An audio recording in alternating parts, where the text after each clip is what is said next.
Okay, so this top tip number 3, gets a little bit more tricky. So you need to find your schemes of work.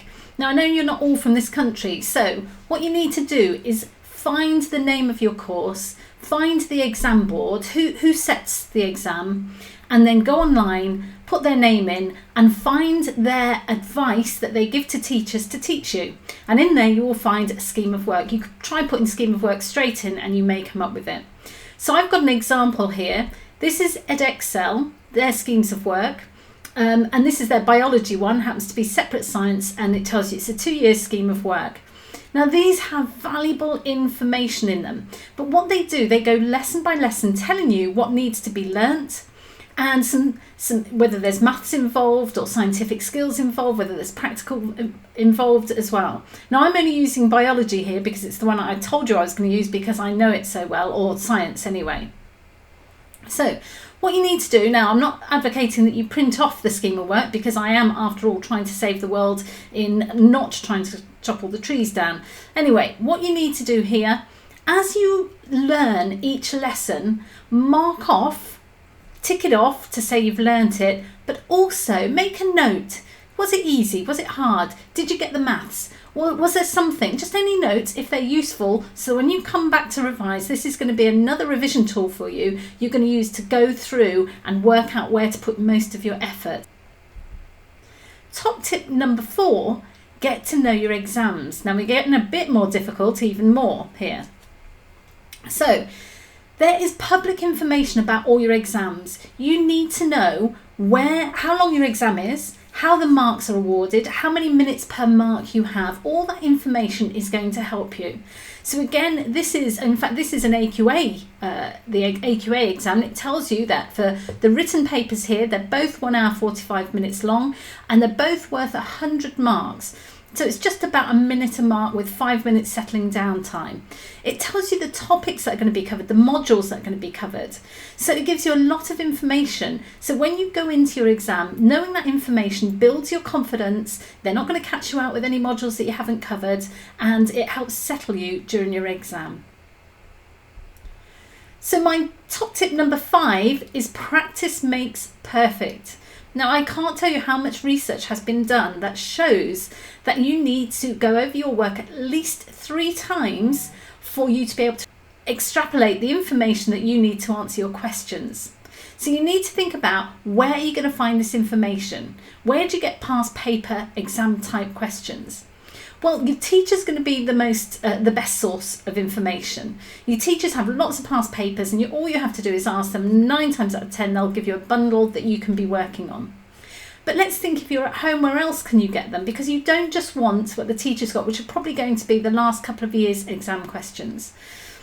So if you look into books, if you have a look at the books, in fact, I've got a book somewhere here, and I've put one on the slides coming up. If you look into the books at the back of any of the books, or after each topic, they've got exam questions as you go through it, and they've got past paper exam questions and topic tests.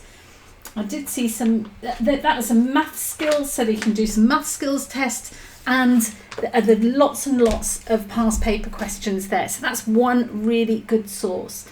You can actually purchase other books of questions online, so you'd have to research that for your course, or of course, you go online and find them. If you go online and look for past paper, GCSE, exam questions, biology, you will get them up. I wouldn't worry about sticking too much to whether it's AQA, Edexcel, OCR, because actually there's a lot of crossover in all of them. See if the questions are useful, if they cover the topics that you've covered.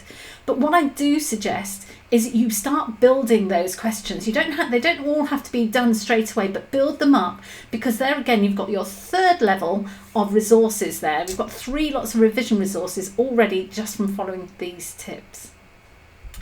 So top tip and final top tip number 6, how are marks awarded? Now this is key, because this is where most of the strategy comes in. Now it may surprise you, I'm going to use biology again as an example. It may surprise you that not all topics are marked evenly. The marks are not set out for all topics evenly. So for biology, for instance, you have 40% of your marks are on scientific inquiry. Now, they're very often a part of the context of the topics you've learned, but there'll be a method of testing the scientific inquiry. And what I mean by that is how science or scientists have found out information, their skills that they use to make sure they have reliable facts. So 40% scientific inquiry, 15% though is on practicals. So there are 10 required practicals that everyone has to do, but they're not awarded marks when they're being done. And 10% of the marks are for the math skills. Now in your scheme of work, it lays out very clearly what the math skills are that you need to learn. So here's the key. If 40% is on scientific inquiry, and actually there's only so many questions they can ask you on scientific inquiry, then you need to be spending 40% of your effort on those questions. 15% is on the practicals, again 15% on those. Now maths is a funny one. Some people find maths absolutely easy, some people find it difficult. Now you have to bear in mind it's worth 10%. Now some of the maths is going to be very easy, it's going to be things like percentages and percentage change and such like. Some of it is really quite complicated. So you have to work out how much effort you're going to put in for each of those. I would say that the maths, they tell you what the maths is, it's worth absolutely going for so that you know you've bagged those 10% of questions. Now, interestingly, the reason I've used biology as an example, if I told you for physics, for instance, physics, you have up to 30% of the marks are awarded for maths. So you do need to go online, go to your exam board, find their material and find out how they award the marks. It's there, it may take some digging around, that's all.